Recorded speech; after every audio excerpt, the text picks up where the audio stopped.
What did a teacher say that made you immediately walk out of the classroom? Mrs. Peterson was the most respected English teacher at Lincoln. Hi! Former students would come back just to thank her. Parents requested her class for their kids. She had a wall of teaching awards and a reputation for turning even the worst students into scholars. Everyone loved Mrs. Peterson. Everyone except me. From day one of junior year, she singled me out. If I raised my hand, she'd ignore me. If I didn't raise my hand, she'd call on me anyway. My essays always came back with more red ink than anyone else's. Once, she read my poem aloud to the class as an example of what not to do, while my classmates snickered. My parents didn't believe me when I told them. You're probably just not trying hard enough, my dad said. Mrs. Peterson is an institution at that school. The breaking point came during our Shakespeare unit. I'd spent weeks on my Macbeth analysis, staying up late researching historical context, crafting every sentence carefully. When I got it back, there was a big red D at the top with the comment, clearly plagiarized, see me after class. I was stunned. I'd never cheated on anything in my life. After class, she closed the door and smiled coldly.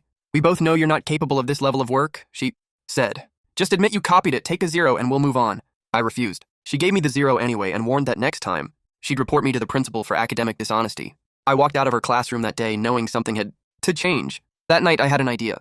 For our final project, a literary analysis presentation, I chose Jane Austen's Pride and Prejudice, Mrs. Peterson's favorite novel. She mentioned at least once a week that she'd written her doctoral dissertation on it.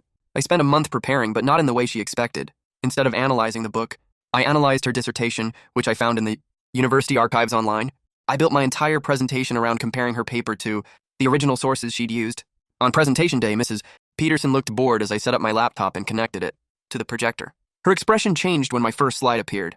Patterns of academic dishonesty, a case study. I showed the class how entire paragraphs in her dissertation matched word for word with obscure literary journals from the 1970s. I highlighted sections copied from books that weren't even in her bibliography. I pulled up the university's academic integrity policy, which she had clearly violated. The class was dead silent. Mrs. Peterson's face had gone white. When I finished, she stood up, voice shaking, and said, "This is completely inappropriate." I smiled and replied, "I thought you believed in teaching by example."